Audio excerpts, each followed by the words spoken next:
안녕하십니까. 오늘은 9월 18일 수요일 저녁 새생명교회 수요예배 말씀을 전합니다. 계속해서 9월 두르면서 기도의 사람이라고 하는 시리즈를 가지고 여러분에게 말씀을 전합니다. 위대한 신앙의 사람들은 어려움과 또 고통이 없이 살아왔던 사람들이 아니라 고통과 어려움 속에서 기도로 승리하고 이긴 사람들, 그 사람들이 위대한 사람이고 믿음의 사람인 거죠. 그래서 기도는 우리들에게 힘입니다. 기도는 믿는 사람들에게 파워입니다. 그래서 기도하지 않는 사람은 승리를 경험할 수 없습니다. 기도하지 않고 우리 앞에 놓여 있는 장애물들을 뛰어넘고 극복하는 사람은 없습니다. 그래서 이제 기도의 사람들을 한 사람 한 사람 살펴보면서 오늘 우리들도 그들을 본받는 기도의 사람이 되길 원하고, 또 기도함으로 우리 앞에 놓여 있는 많은 문제들을 능히 극복하고 승리하는 거룩하고 복된 인생 살길 간절히 소원하며 말씀을 전합니다. 오늘은 그 두 번째 시간입니다. 오늘 하나님이 우리에게 주시는 귀한 말씀 먼저 읽습니다. 아모스 7장 1절부터 6절까지 말씀 보도록 하겠습니다. 아모스 7장 1절부터 6절까지 말씀입니다. 제가 봉독해 드립니다. 주 여호와께서 내게 보이신 것이 이러하니라. 왕이 풀을 벤 후 풀이 다시 옴돋기 시작할 때 주께서 메뚜기를 지으심에 메뚜기가 땅의 풀을 다 먹은지라.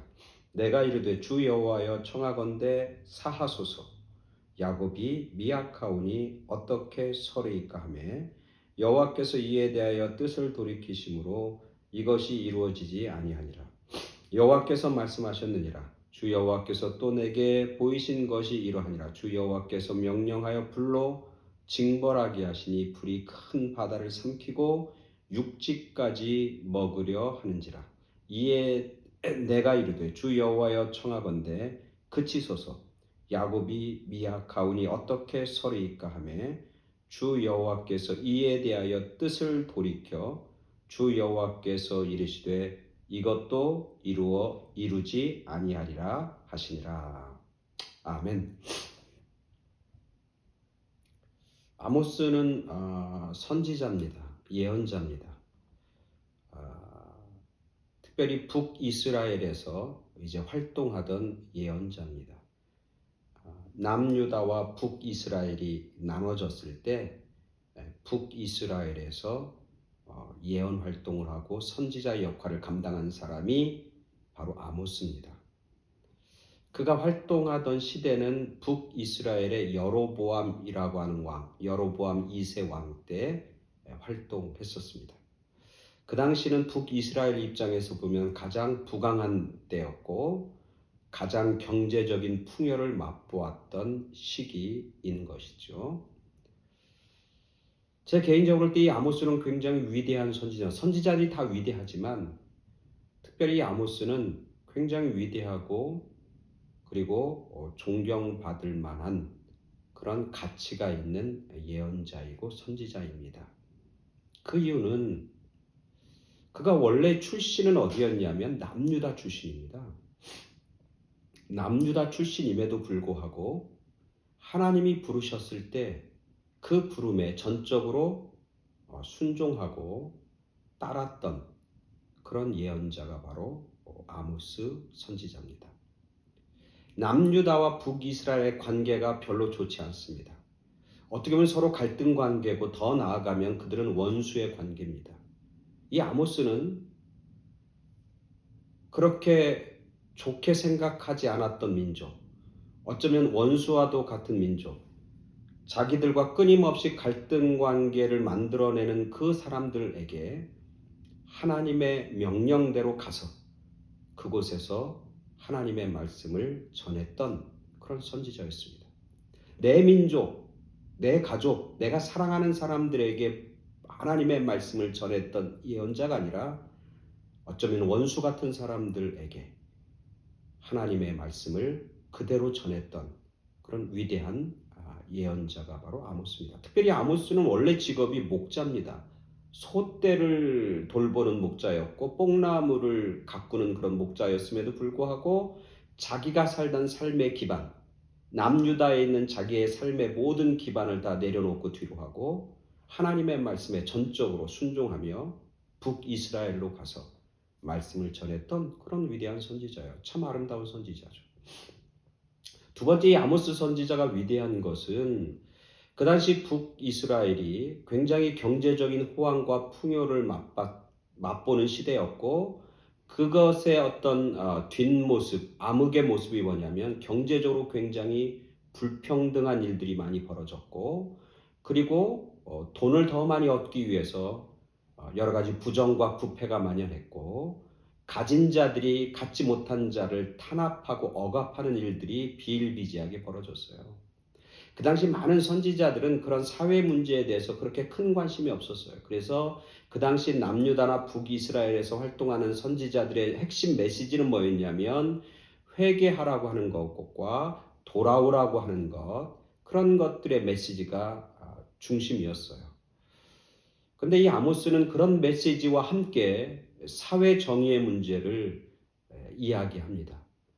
그래서 하나님, 공의의 하나님, 정의의 하나님, 그리고 사회가 잘못되고 부정한 방법으로 운영되는 것에 대해서 굉장히 날카롭게 비판을 가합니다. 그래서 다른 선지자에 비해서 굉장히 큰 억압과 탄압과 어려움을 맛보았던 선지자가 바로 아모스입니다. 즉 다시 얘기하면 아모스는 하나님의 말씀을 그대로 전하는 사람이었고 또 하나님의 말씀을 전하는 것 때문에 자기가 당하는 불이익, 자기가 당하는 여러 가지 어려움을 거뜬히 감내하는 사람이었고 그것 때문에 하나님의 말씀을 전하지 않거나 하나님의 말씀을 가감하는 일이 없었던 그런 위대한 선지자가 바로 아모스 선지자였습니다.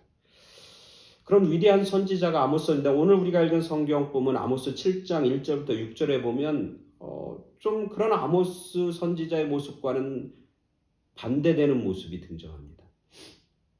예언자는, 선지자는 누구냐면 하나님의 말씀을 그대로 전하는 사람이에요.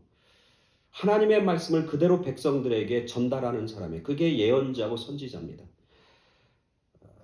그리고 그 말씀을 전하지 않으면 하나님으로부터 큰 벌을 받기도 하고 또 때로는 하나님으로부터 심판을 경험하기도 합니다. 근데 오늘 성경에 보면은 하나님이 아모스에게 환상 중에 하나님의 말씀과 하나님의 뜻을 전합니다. 두 가지 환상을 보게 되는데 하나는 메뚜기 재앙입니다. 하나님이 이렇게 얘기합니다. 야, 메뚜기가 나타나서 풀을 다 먹을 거야. 이렇게 얘기합니다. 처음 쌍난 곡식은 그냥 놔두지만 그것이 벤 후에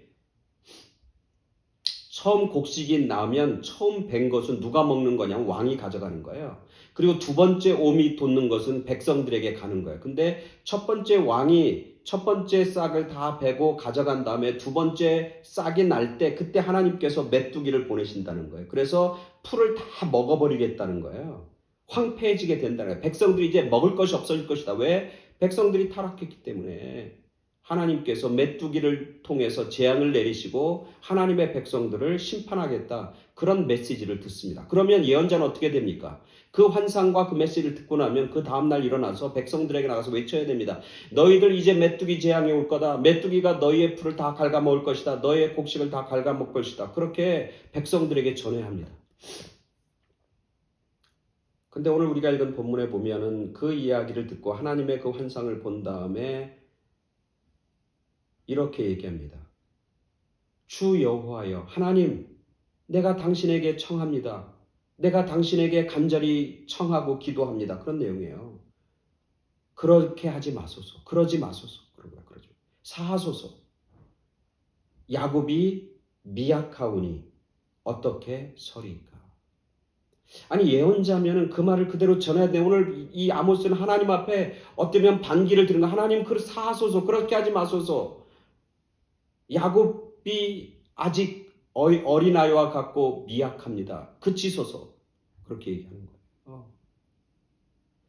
이번뿐만이 아니라 그 다음에 두 번째 보면 오늘 성경에 보니까 불이 내린다고 그래요. 하나님께서 내게 보이신 환상이 이러합니다. 주 여호와께서 명령하여 불로 징벌하신데 불이 얼마나 아주 크고 불이 얼마나 기세가 대단한지 바다를 삼키고 육지까지 먹는 그런 불의 재앙과 심판이 오겠다고 얘기합니다. 그때 아모스가 이렇게 얘기합니다. 이에 내가 이르되 주 여호와의 청하건대 그치소서. 야곱이 미약하오니 어떻게 소리이까? 예언자가 해야 할 말이 아니잖아요. 선지자의 말이야. 이제까지 이 아모스가 그렇게 순종적이고 그렇게 하나님의 말씀을 따랐던 사람인데 왜 오늘 여기서는 하나님 앞에 그렇게 하지 마소서, 그치소서, 사하소서 그러면서 하나님 앞에 간절히 청하는 모습. 청한다는 얘기는 다른 얘기로 하나님 앞에 간절히 뭐한다? 기도한다. 다른 얘기란 무슨 기도한다? 중보 기도를 한다는 거예요. 근데 재밌는 것은 이 아모스의 그 기도, 아모스의 그 간청을 하나님이 뭐야? 들어주셔요. 그래서 성경이 뭐냐면 뜻을 돌이키시고 내리시겠다고 하는 불을 거두시고 내리겠다고 하는 메뚜기 떼를 거두시고 그렇게 성경에 나옵니다. 주님이 뜻을 돌이켜 그렇게 행하지 않으셨습니다. 그렇게 결론을 맺고 있는 것이죠. 그러니까 이 아모스의 그 간청이 아모스의 그 중보 기도가 하나님의 마음을 돌이키시고 하나님의 마음과 하나님의 뜻을 바꾸는 그런 놀라운 역사를 만들어냈다는 거예요. 어떻게 이게 가능했을까? 저는 이 본문을 보면서 아모스가 가지고 있는 그런 어떤 중보 기도의 그 능력, 중보 기도의 파워, 하나님의 뜻을 돌이키는 그런 기도의 파워와 능력을 오늘 성경에서 보게 됩니다. 그것은 뭐냐면 아모스는 하나님의 마음을 깊이 느끼고 깨닫는 그런 영적인 감각, 영적인 센시티비티, 영적인 감각이 있었다는 거예요. 즉 하나님은 메뚜기와 불로 심판하는 것을 말씀하시지만 사실 하나님의 본 마음은 하나님의 마음 깊은 곳에는 하나님의 백성들에 대한 사랑, 하나님의 백성들에 대한 어떤 용서의 마음이 있다고 하는 그것을 아모스는 아는 거예요. 하나님이 지금 백성들 향해서 채찍을 들고 있지만 이 채찍이 망하기 위한 채찍이 아니라 하나님의 사랑의 도구라고 하는 것을 아모스는 알고 있는 겁니다. 그래서 하나님의 마음 깊은 마음을 하나님이 이 아모스가 깨닫고 하나님 앞에 간청할 때 그 사랑의 마음으로 백성들을 돌아보시옵소서. 하나님 사랑의 마음으로 이들을 대하여 주시옵소서. 그렇게 간절하게 중보 기도했더니 그 기도가 파워가 있는 기도였고 하나님이 뜻을 돌이키시는 그런 놀라운 역사를 만들어냈던 것이죠. 또 하나 이 아모스 선지자의 그 중보 기도의 힘은 뭐냐면 긍휼히 여기는 마음이 있었다는 거예요. 오늘 성경에 보면 하나님 그렇게 하지 마시옵소서 그치소서 야곱이 아직 어립니다. 어떻게 그들이 스스로 설 수 있습니까? 이렇게 얘기합니다. 그러니까 내가 중보 기도하는 그 중보 기도하는 대상자가 얼마나 불쌍한지 얼마나 긍휼히 여기는 마음이 얼마나 가여운지 그것에 대해서 절절한 마음으로 간절한 마음으로 하나님 앞에 기도하고 있는 거야. 하나님 그들은 아직 어린아이입니다. 스스로 설 수 없습니다. 스스로 설 수 없는데 그런 어려움을 주면 어떻게 합니까? 라고 하면서 정말 간절하게 긍휼히 여기는 마음을 가지고 하나님 앞에 중보 기도하는 아모스의 그 모습을 보게 됩니다. 그것을 보시고 하나님은 뜻을 돌이키는 거예요. 기도하는 자, 특별히 중보 기도하고 다른 사람을 기도하는 사람은 이 긍휼의 마음이 있어야 돼요. 불쌍히 여기는 마음이 있어야 돼요. 아무리 그 사람이 원수라 할지라도 아무리 그 사람이 악을 행한다 할지라도 정말 중보 기도자는 크리스천들은 불쌍히 여기는 마음, 긍휼히 여기는 마음을 가지고 간절히 하나님 앞에 무릎 꿇고 기도할 때 그때 그 기도가 능력이 되는 겁니다. 하나님의 뜻을 돌이키시고 하나님이 그들을 살리시고 회복시키시고 치유하시는 그런 능력이 나타나게 되는 것이죠. 미국의 유명한 풋볼 선수가 있었어요. 스캇 브롬필드라고 하는 선수인데 신시내티 벵걸스라고 하는 프로팀에서 뛰던 아주 훌륭한 선수입니다. 아주 유망한 선수였고 근데 이 선수가 96년도에 벌티모어하고 이 풋볼 경기를 하다가 목뼈가 상합니다. 목뼈가 상한다는 얘기는 하반신이 다 마비됐다는 거죠. 이제 풋볼 인생이 끝난 거죠. 선수행이 끝난 겁니다. 근데 이 스캇 브롬필드는 어렸을 때부터 독실한 크리스천이었고 열심히 기도하는 사람이었어요. 근데 자기에게 그런 어려움이 닥치니까 뭐 기도할 그런 어떤 힘과 여유조차 잃어버리고 자기 신세를 한탄하면서 병원에서 누워 있었습니다. 근데 그때 30대 중반에 한 사람이 와서 간청합니다. 내 아들이 당신을 위해서 기도하게 해달라고, 그리고 당신을 정말 존경하고 따르는 아주 영웅처럼 여기는 우리 아들이 당신을 위해서 간절히 기도하길 원한다고 그럽니다. 그래서 결국 그 사람의 간청을 듣고 그 아들이 옵니다. 근데 아들이 병실의 문을 열고 들어오는데 휠체어를 타고 있어요. 나이가 몇 살이면 8살밖에 안 됐어요. 근데 그 아이는 백혈병에 걸려서 이제 생명이 위태로운 상태인 겁니다. 머리는 다 빠져 있고. 근데 이 8살 먹은 남자애가 오면서 그 스캇 브롬필드의 손을 붙잡고 간절히 기도를, 당신은 나의 영웅입니다. 당신이 이렇게 된 게 너무너무 가슴 아픕니다. 하나님께서 당신을 치유해 주시길 원합니다. 간절히 기도합니다. 그때 이 스캇 블럼필드는 마음속에서 큰 깨달음을 얻습니다. 자기가 예전에 열심히 신앙생활을 했는데 이제 프로 선수하면서 그런 신앙을 떠나고 하나님에 대한 간절함을 떠났던 것을 회개하기 시작합니다. 그리고 그때 브럼필드는 그 소년에게 약속합니다. 내가 다 나았고 내가 다시 신시내리 팀으로 돌아갈 거다. 그때 너도 그 운동장에서 함께 보길 원한다고 그럽니다. 그리고 돌아갑니다.